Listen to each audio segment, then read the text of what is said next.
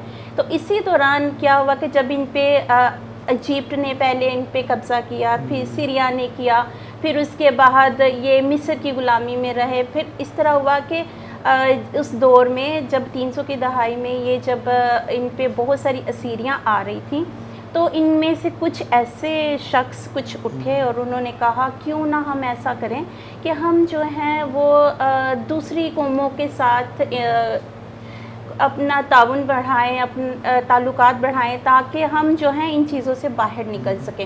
اب جب انہوں نے اپنے لوگوں کا ورگلایا اور انہوں نے جب ان کی بات مانی، کچھ نے مانی اور کچھ نے نہیں مانی، لیکن جنہوں نے مانی ان کی وجہ سے بہت ساری ان پہ مصیبتیں آئیں. تو پھر اسی دوران میں جب یہ ان دوسری ممالک سے جب انہوں نے کیا اپنے تعلقات بڑھائے، تو ان ممالک نے اپنی ان کے اوپر اجارت داری نصب کرنا شروع کی. تو جب یہ وہاں سے یہ چلتے آئے تو اسی دور میں پھر یہ اپنے ہی ایک بنائے ہوئے جال میں جب یہ پھنس گئے، تو اسی دوران ایسا ہوا کہ بابل کی اسیری میں بھی یہ لوگ گئے اور ان کو بہت زیادہ نقصان اٹھانا پڑا اس دور میں، کہ ان کو نقصان اس شکل میں اٹھانا پڑا کہ ان کے ہیکل کو تباہ کر دیا گیا. جب ہیکل کو تباہ کر دیا گیا تو تب ان کے تھوڑی سی ہوش ٹھکانے آئی، تھوڑا سا ان کو عقل آئی کہ اب ہمارے ساتھ کیا ہو گیا ہے، ہم نے جو ہے غلط کیا، ہم نے غیر معبودوں کی، ہم نے دوسری قوموں کی بات مان کے غیر معبودوں کو ہم نے ان کی پرستش کی ہے، ان کے چڑھاوے چڑھائے ہیں اور ان کے ساتھ ہم نے ان کے کھانے کھائے ہیں. تو پھر ان کو تھوڑا سا ہوش آیا. تو پھر اسی دور میں ایسا ہوا کہ سکندر اعظم، جیسے کہ ہم جانتے ہیں کہ سکندر اعظم کا دورہ تھا، تو سکندر اعظم نے یہ تہیہ کیا تھا کہ وہ پوری دنیا میں قبضہ کرے گا. تو اس نے پوری دنیا پہ قبضہ کرنے کے لیے جگہ جگہ پہ اپنے لوگوں کو، اپنی فوجوں کا تعینات کر رہا تھا، اور وہ ادھر بھی آیا. جب وہ ادھر اس کو اٹریکشن ملی تو وہ عبرانیوں پر بھی آ کے اس نے قبضہ کیا. تو عبرانی جب دیکھا انہوں نے کہ اب یہ ہم پہ مسلط ہو چکے، ایک تو پہلے وہ تھوڑے ٹوٹے ہوئے تھے کیونکہ ان کی ہیکل شہید ہو چکی ہوئی تھی، تو پھر انہوں نے جب وہ آئے ایرانی آئے اور انہوں نے ان پہ مسلط ہونا شروع ہوئے، اور انہوں نے آ کے جب ان کو کہا کہ ہمارا مذہب بھی فالو کریں آپ، ہمارا کلچر بھی فالو کریں، ایون کہ اسکرپچر تک ہمارے جو زبان میں پڑھا جائیں، جو ان کے لیے برداشت سے باہر تھا. پھر انہوں نے سوچا کہ اب ہم کیا ایسا کر سکتے ہیں. تو یہودا تھا جو پریسٹ تھا، تو اس نے پھر سوچا کہ ہم جو ہیں ہم ان کے خلاف اٹھیں گے اور ہم ایسا ایک کام کریں گے کہ جو پھر ہم خدا کے راستے سے منحرف نہیں ہوں گے، اب ہم خدا کے ساتھ چلیں گے. تو پھر انہوں نے کیا کیا کہ پھر ایک گروپ بنایا انہوں نے، جس طرح کہتے ہیں کہ اس حکومت کے اس جو ان کے اوپر تھا قابض تھے، جی ان کے خلاف انہوں نے یہ ایک مکابی جو ہے وہ کسی قوم کا نام نہیں ہے، کسی کاسٹ کا نام نہیں ہے، یہ ایک گروپ تھا. جی گروپ تھا، جس طرح گروپ کا نام دیا جاتا ہے. اور وہ مخالفت میں وہ اٹھے تھے ان کے جو ان کے حکومت تھی، جی قابض تھے. تو اسی دوران کیا ہوا کہ پھر سکندر اعظم کی بھی ڈیتھ ہو گئی. جب سکندر اعظم کی ڈیتھ ہوئی تو جو اس کے گورنر تھے انہوں نے اور بھی سختی شروع کر دی ان پر، اور انہوں نے کہا کہ ہر حال میں آپ کو ہمارے ہر رول فالو کرنا پڑے گا. تو یہ باغیوں کا گروپ تھا اصل میں، اور مکابی کا مطلب ہے ہتھوڑا. تو یہ ایک انہوں نے ایک گروپ بنایا باغیوں کا، تو وہ جو اپنی حکومت کے خلاف اٹھے. پھر انہوں نے کیا کیا کہ انہوں نے ہر حال میں اس چیز کو ماننے سے انکار کیا. اسی دوران رومی جو تھے وہ بھی دنیا پہ اٹریکشن حاصل کر رہے تھے. رومی جو تھے وہ پھیل رہے تھے پوری دنیا میں، اور انہوں نے بھی جوک در جتھے بن کے وہ ادھر آنا شروع ہو رہے تھے. اب انہوں نے دیکھا کہ یہاں پر تو پہلے سے ہی جو یہ سکندر اعظم کے جو ہیں لوگ قابض ہیں، تو یہاں پہ جو عبرانی ہیں وہ اس طرح ہو رہے, لیکن ان کی اٹریکشن اس گروپ کے ساتھ دوستی ہو گئی اور انہوں نے وہ گروپ مل کے پھر رومی ان کے ساتھ ملے اور یہ ایک گروپ بن کے ان کے خلاف لڑے. جب یہ لڑے تو پھر وہ بادشاہ جو تھا, جو ان کے بادشاہ تھے, ان کے گورنر تھے, وہ کافی غصے میں ہوئے اور وہ انہوں نے اور بھی ان پہ سختیاں بڑھانا شروع کر دی. اسی دوران آپ کو پتہ ہے کہ واقعہ جس طرح آپ نے انٹرو میں بھی بتایا کہ ایک ماں تھی, ایک عظیم ماں جس نے اپنے 7 بیٹوں کی قربانیاں دی. تو 7 بیٹے جب قربان اس نے کیے, وہ جب اس کو لے کے جایا جاتا ہے, یہ دوسرے مکابین کی 7ویں باب میں ہے کہ اس میں ان کو شدید قسم کی ایذا رسانیاں دی گئی. شدید جسے کہا جاتا ہے کہ شاید اینڈ میں تو لکھا ہوا ہے کہ کچھ تو جو ہے وہ تناول ذبح, اور انہوں نے کہا کہ ان کو تو کچھ تو ایسی جو قربانی ہے وہ مطلب ایذا رسانیاں ہیں وہ لکھی نہیں گئی, مطلب اتنی خطرناک قسم کی ان کو دی گئی. وہ عورت کے 7 بیٹے تھے اور 7 کے 7 بیٹے جو ہے, اگر آپ جو ویورز دیکھ رہے ہیں اگر چاہے تو وہ اس میں سے ریڈ کر سکتے ہیں, جس سے آپ کے ایمان کو اور بھی مضبوطی ملے گی. کیونکہ یہ سیکنڈ مکابین کے 7ویں باب, جی 7ویں باب میں ہے, 7 بھائیوں کی شہادت کی ہیڈنگ ہے. تو باب بہت بڑا ہے, لیکن یہ ہے کہ میں اس کے بارے میں بتاتی ہوں آپ کو کہ وہ بہت زیادہ, جب پہلے بیٹے کو لے جایا گیا تو اس کو کہا گیا کہ تو کیا کر, خنزیر کا گوشت کھا اور اپنے خدا پہ کفر بک, یا ہمارے جو بت ہے اس کو پوجا کر اور تو اپنے خدا سے انکار کر دے. تو اس نے کہا کہ ہم خنزیر کا گوشت نہیں کھائیں گے, ہم اپنے خدا سے منحرف نہیں ہوں گے, ہم اس کے احکام کو نہیں توڑیں گے, چاہے اس کے لیے ہمیں اپنی جان دینی پڑے. تو انہوں نے اسی طرح کرتے ان کے 7 بیٹے, پورے 7 بیٹے اس عورت نے جو ہے وہ قربان کر دیے. یہاں پہ لکھا ہوا ہے خاص طور پر اس عورت کے بارے میں کہ میں تھوڑا سا یہاں سے پڑھنا چاہوں گی 7ویں باب کی 20ویں آیت سے. خصوصاً ان کی ماں بہت زیادہ تعریف اور نیک ذکر کے لائق ہے, کیونکہ اس نے ایک ہی دن میں اپنے 7 بیٹوں کو ہلاک ہوتے دیکھا, اور اس توکل کے سبب سے جو وہ خداوند پر رکھتی تھی ہمت نہ ہاری. وہ مادری زبان میں ان سب کی حوصلہ افزائی کرتی رہی اور بلند خیالات سے معمور ہو کر اپنی نسوانی طبیعت کو مردانہ دلیری سے یہ کہہ کر مضبوط کرتی رہی کہ میں نہیں جانتی کہ تم میرے شکم میں تم نے کس طرح صورت پکڑی, کیونکہ میں نے تمہیں نہ دم نہ حیات بخشی, اور نہ میں نے تمہارے اعضاء کی ترتیب درست کی, لیکن خالق کونین نے یہ کیا ہے, وہی انسان کے وجود میں آنے کا مرتب ہے, جس طرح کہ وہ ہر شے کے صادر ہونے کا مدبر ہے. پس وہی اپنی شفقت سے دم اور حیات دوبارہ تم کو دے گا, اس لیے تم اس وقت اس کی شرح کی خاطر اپنے آپ کو حقیر جانتے ہو. وہ یہ انہوں نے دیکھے بہت جو ہے پاورفل الفاظ ہیں ایسے جو انہوں نے بولے کہ میں اپنے بیٹوں کو انہوں نے کہا کہ مجھے نہیں پتا آپ لوگ کیسے ترتیب ہوئے میرے شکم میں, کس طرح جو بنانے والا ہے کیا وہ بچانے والا نہیں ہے. انہوں نے ان کا یہ کہنے کا مقصد تھا کہ اگر اب وہ اب بھی وہ آپ کو پیدا کر سکتا ہے تو اب وہ آپ کو اس کے بعد بھی زندہ بھی کر سکتا ہے. تو یہ ان سارے بھائیوں کا ایمان تھا. پھر اینڈ میں اس کو بھی انہوں نے شہید کر دیا. تو یہاں پر جو ہے ہماری کیتھولک کلیسیا جو ہے اس چیز کو بہت فالو کرتی ہے. ایک تو مرحومین کے لیے ہم دعائیں بہت کی جاتی ہیں, اور جو خدا کی راہ پہ شہید ہوتے ہیں, اپنے آپ کو خدا کی راہ پہ دیتے ہیں, ان کو وہ شہید کہتے ہیں. اور پھر یہ ہے کہ اس چیز کو فالو کیا جاتا ہے کہ ہم حرام چیز کو کھانے سے خدا نے منع کیا, تو وہ بات جو ہے کیتھولک فالو کرتی ہے اس چیز کو کہ ہمیں خنزیر کا گوشت کھانے سے منع کیا گیا ہے, یعنی ان احکام سے جو خدا یعنی کہ ہر ان چیزوں سے جو کہ خدا نے منع کیا ہے اس کو نہ بالکل ان کو نہ کیا جائے اور نہ ہی وہ کھایا جائے. اب جب یہ قربانی ہوتی ہے تو بادشاہ تقریباً پاگل ہونے کے قریب ہو جاتا ہے کہ مطلب میں نے اتنا خوفناک ان کے ساتھ منظر پیش کیا ہے لیکن نہ یہ خوف کھائی ہے. اور انہوں نے کہا تھا کہ شاید یہ عورت ہوتی ہوئی نسوانی مطلب اس میں ہے تو یہ خوف کھا جائے گی, اپنے ایک بیٹے کی دوسرے بیٹے کی شہادت دیکھے گی تو شاید یہ کمزور پڑ جائے. لیکن اس عورت کا کردار قابل تعریف ہے.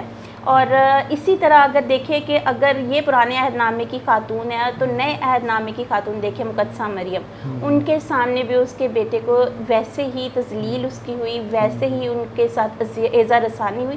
لیکن یہاں پر یہ عورت اگر بولتی ہے, منہ کھولتی ہے تو خدا کی تعریف کے لیے, اور اگر نئے عہد نامے میں وہ تو منہ کھولتے بھی نہیں، وہ کھولتی نہیں، لیکن اس نے خدا کی تعریف میں کہا، وہ ترانہ جب پڑھتی ہیں مقدسہ مریم، لیکن وہ بالکل بھی نہیں کھولی. انہوں نے بھی کچھ اعتراض نہیں کیا، لیکن انہوں نے صرف اپنے بیٹوں کی ہمت ہی بڑھائی کہ آپ نے پیچھے نہیں ہٹنا. تو یہ دو چیزیں یہاں پہ بہت اچھی میچ ہوتی ہے. اب یہاں پہ ایک آگے جا کے بڑھ کے یہ بھی دیکھا جاتا ہے کہ جب یہ پھر آگے بڑھے، پھر انہوں نے پھر بادشاہ نے کیا کیا کہ ایذا رسانیاں جو تھی وہ سخت کر دی اور بھی خطرناک خوفناک کر دی. لکھا ہوا ہے کہ وہ شاید ساری نہیں لکھی گئی کیونکہ وہ ہم شاید نہیں پڑھ سکتے، برداشت نہیں کر سکتے. تو اگر جس طرح دیکھنے والے ویورز ہیں تو وہ 7واں باب کو اگر پڑھیں تو آپ کو فیل ہوگا کہ واقعی خدا انسان، اگر خدا تو محبت کرتا ہی کرتا ہے، خدا ہر حال میں پیار کرتا ہے انسان سے، لیکن اگر انسان پیار کرتا ہے تو وہ پھر کس حد تک جاتا ہے. تو یہ پہلے مکابین میں کتنے چیپٹرز ہیں تقریباً؟ پہلے میں 16 ہیں، 16 ہیں، اور سیکنڈ میں 15 ہیں. 15 ہے. اچھا. تو یہ دونوں ٹوٹل جو ہے دونوں میں، پہلے میں اور دوسرے میں 31 ہے. جی 31 چیپٹرز بنتے ہیں. اچھا ایک اور بات سنا جو یہ بھی نظر آتی ہے کہ جو وہ تھا برابا ڈاکو، وہ بھی اسی قوم میں سے تھا، انہی میں سے تھا. یہ بہت زیادہ یہودا اسکریوتی، یہ دونوں جو ہیں یہ انہی گروپ سے تھے. ایکچولی جو یہودا اسکریوتی تھا وہ یسوع مسیح کا آپ کو پتہ ہے حواری بھی تھا، شاگرد تھا. تو وہ اصل میں اس لیکن یہ کب کی بات ہے؟ خدا اس میں سے تو بعد میں آیا یہ. جی یہ جو مکابی کا گروپ تھا نا، یہ مکابی کا گروپ مگر اسی نسل میں سے، اسی گروپ میں سے. یہ مکابی کوئی میں نے پہلے کہا کہ کاسٹ نہیں ہے، یہ ایک وہ ہے کیا کہتے ہیں کہ ایک گروپ ہے، اس کا نام ہے. تو وہ اسی طرح جس طرح یہ چلتے آ رہے تھے بیچ میں وہ خدا کے پاس بھی جا رہے تھے، لیکن وہ آگے آگے ایک سوچ جو چلتی آ رہی تھی. تو ان کو اصل میں انتظار تھا معاشے کا، بچانے والا کوئی آئے گا. ان کو ہر ایک کو سمجھتے تھے کہ شاید پہلے وہ مکابی کے لیے بھی شاید سوچتے ہوں گے کہ مکابی، کیونکہ برابا بھی وہ لڑتا ہے اور اس کو قید میں ڈال دیا جاتا ہے. جی میں یہی ہاں جی. تو جو میں پہلے میں یہودا کو تھوڑا سا ڈسکرائب کر دوں. یہودا اصل میں 2 شخصیت کا مالک تھا. ایک تو وہ تھا کہ وہ مکابی گروپ سے اس کا تعلق تھا، اور دوسرا وہ تھا تھوڑا لالچی. وہ دونوں کاموں میں پھنسا ہوا تھا. تو یہودا نے دیکھا کہ وہ اچھا، ان کو تھوڑا نظر آیا کہ شاید جس طرح مکابی نے ہمیں بچایا ہے تو یہ بھی وہی ہے، یہ جنگ کرے گا، کاٹ پیٹ ہوگی تو ہم کیا کریں گے، ہم بچ جائیں گے. کیونکہ جس طرح یسوع مسیح کو آپ کو پتہ ہے پکڑنے آتے ہیں تو وہ تلوار نکالتا ہے، تو جیسس ان کو کہتے ہیں کہ نہیں جو تلوار نکالے گا تلوار. وہاں سے بھی ان کے دل کافی ٹوٹ جاتے ہیں کہ وہ یہ تو وہ نہیں ہے. لیکن جو یہ کٹر جو مکابی تھا، کیونکہ یہ مگر جب اس نے دیکھا نا کہ یسوع مسیح اس حساب سے نہیں ہے، جیسس اس حساب سے نہیں ہے، تو اس نے جا کے ان سے مل جاتا ہے اور ان کو کہتا ہے مجھے پیسے دے دو، اس شخص کو آپ ہاں جی لے لے. تو وہ مگر یہ ہے کہ اس کی بہت جلدی ایک اس کی زندگی میں ہی اس کو یہ بات ریلائز ہو جاتی ہے کہ یہ جو آپ نے کیا غلط کیا. پھر وہ جا کے خودکشی کر لیتا ہے. تو پھر وہ پیسے بھی ریٹرن کر دیتا ہے. یہ اسی دور کی بات ہے جب خدا یسوع مسیح بھی تھے. جی یسوع مسیح بھی اس وقت بھی مکابین تھے. یہ مکابی جو ہے یہ اس وقت بھی یہ اسی گروپ میں یہ تھا. جی اور یہ جو کیا نام ہے برابا ڈاکو جو تھا، برابا بھی ایکچولی مطلب وہ برا نہیں تھا، لیکن وہ مکابی ہی گروپ سے تھا. وہ رومیوں کے خلاف لڑ رہا تھا، حکومت کے خلاف تھے. تو حکومت نے اس لیے اس کو کہتے ہیں برابا تھوڑا اس لیے کہ وہ تھوڑا کہتے کہ ایک بڑے گروپ کے ہاتھ میں تھا، تو یہودا بڑے گروپ کے ہاتھ میں نہیں تھا. یہودا انفرادی طور پہ مطلب اپنے آپ کو اس گروپ میں شامل اس لیے پھر وہ ادھر. تو یہ اس کو انہوں نے اس چکر میں پکڑا ہوا تھا یہودا اس کو، برابا کو.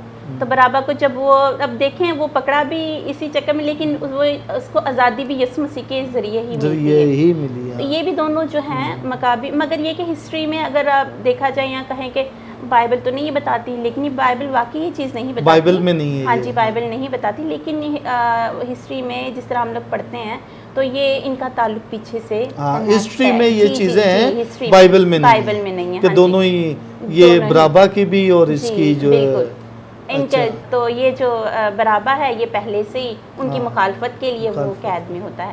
تو یہ تھا ان کا. اور پھر اس کے بعد یہ فتح حاصل کرتے ہیں تو پھر یہ کہتے ہیں کہ ہم اپنے خدا کے قوانین کو ترک نہیں کریں گے، ہم ہر حال میں خدا کے ساتھ رہیں گے۔ لیکن پھر بھی آپ دیکھتے ہیں کہ آگے بھی ان پہ تھوڑا سا ہوتی ہیں، لیکن خدا کی اچھا یہ شریعت کی کتاب نہیں ہے لیکن یہ شرع کو پورا کرتے ہیں۔ پھر جو گروپ بچتا ہے وہ ضرور اس چیز کو کہتا ہے کہ اب ہم نے اس چیز اپنے خدا سے منحرف نہیں ہونا، پھر ہم اپنے خدا کے ساتھ چاہے وہ جتنی بھی اذیت رسانی ہو ہمیں اس کو سہنا ہے اور خدا کے ایک خدا کے لیے ہی اپنی جان دینی۔ Very good. آپ ثنا کیسے دیکھتے ہیں آج کے نوجوانوں کو اور آج کے لوگوں کو اور اس عورت نے جو اپنے 7 بیٹوں کو کھویا خدا کے لیے اس نے قربان کری ہے؟ جی سر، میں یہ آخر میں یہ بات کہنا چاہوں گی، خاص طور پہ یوتھ سے بات کرنا چاہوں گی، کیونکہ بہت ضروری ہے کہ ہمیں اس عورت کی طرح اور اس کے 7 بیٹوں کی طرح کردار ادا کرنا، کیونکہ آج کل ہمیں تھوڑی سی بھی مصیبت آئے تو ہم اپنے خدا پہ، میں یہ کہنا شاید برا نہیں مناؤں گی کہ واقعی ہم کفر بکنے کے لیے بھی یا اس کا انکار کرنے کے لیے تیار ہو جاتے ہیں، ہم اپنے خدا کو ترک کر کے ہم کسی کی اچھی چیز کے پیچھے چلے جاتے ہیں۔ لیکن میرا خیال ہے کہ ہمیں اس چیز کو دیکھنا چاہیے کہ صرف انسان کی شان و شوکت یا جسم ہی ضروری نہیں ہے، سب سے زیادہ ضروری ہے اس کی روح، جو کہ آخر میں ہماری خدا کے پاس صحیح سلامت جائے، نہ کہ وہ داغدار ہو کے جائے۔ تو ہمارے نوجوان اس بات کو غور سے کہ ہمارا جو کلام ہے، ہمارے جو کتاب ہے، یہ اس مشعل راہ ہے، اگر آپ اس کو صحیح سے فالو کرتے ہیں تو آپ یقیناً اس جہان میں کیا دوسرے جہان میں بھی سرخرو ہوتے ہیں۔ تھینک یو ثنا، بہت زبردست۔ Okay my dear friends and my viewers, جیسا کہ مس ثنا نے پہلے مکابین اور دوسرے مکابین کے بارے میں بہت احسن انداز میں بہت اچھے طریقے سے اس کو بیان کیا، اس کی نالج کلیکٹ کی تاکہ ہمیں پتہ ہو کہ دونوں کتابوں میں کیا ہے۔ Okay my dear, thank you so much, God bless you. اس کو ضرور دیکھیں، ضرور شیئر کریں تاکہ دوسرے لوگوں کو بھی اس کی نالج مل سکے۔ Okay, thank you so much miss Sana.